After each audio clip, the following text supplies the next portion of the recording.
একটা ছেলের বিয়ে দেওয়ার পরে ছেলের মা কিন্তু অনায়াসে ছেলে বৌমার সংসারের কথা বলতেই পারে। তার কারণ হলো ছেলেটাকে জন্ম দিয়েছে তার মা, ছেলেটাকে বড় করে তুলেছে তার মা। মায়ের অধিকার সারা জীবন ছেলের উপরে থাকবে, থাকাই উচিত। এটা কিন্তু সমাজে মানুষ অনায়াসে মেনে নিতে রাজি থাকে। কিন্তু এই কথাটা শুনতে আলাদা লাগে মেয়ের মায়ের ক্ষেত্রে। দেখবে কোনো একটা মেয়ের বিয়ে দেওয়ার পরে মেয়ের মা যদি মেয়ে জামাই সংসারে কোনো একটা মন্তব্য করেই ফেলে, সেটা যদি ভালো মন্তব্য হয়ে থাকে, তারপরেও কিন্তু সমাজে মানুষ এটাই বলে মেয়েটার সংসারে অশান্তি হচ্ছে মেয়েটার মায়ের কারণে।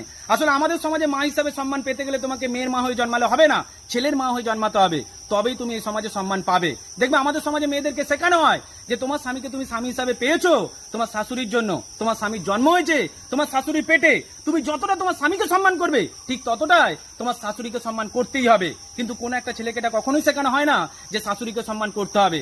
আসলে আমাদের সমাজে পুরুষ মানুষ এটাই মনে করে যে মেয়ের মা মানে খারাপ, মেয়েটা তার শাশুড়ি পেটে জন্মায়নি, মেয়েটা আকাশ থেকে খসে পড়েছে, তারপরেই হয়তো তার বউ হয়ে গেছে। এই কারণেই মেয়েরা শাশুড়িকে সম্মান করলেও ছেলেরা কিন্তু নিজের শাশুড়িকে কোনোদিনই সম্মান করেনি। এটাই সত্যি। ভালো থাকবেন সকলে।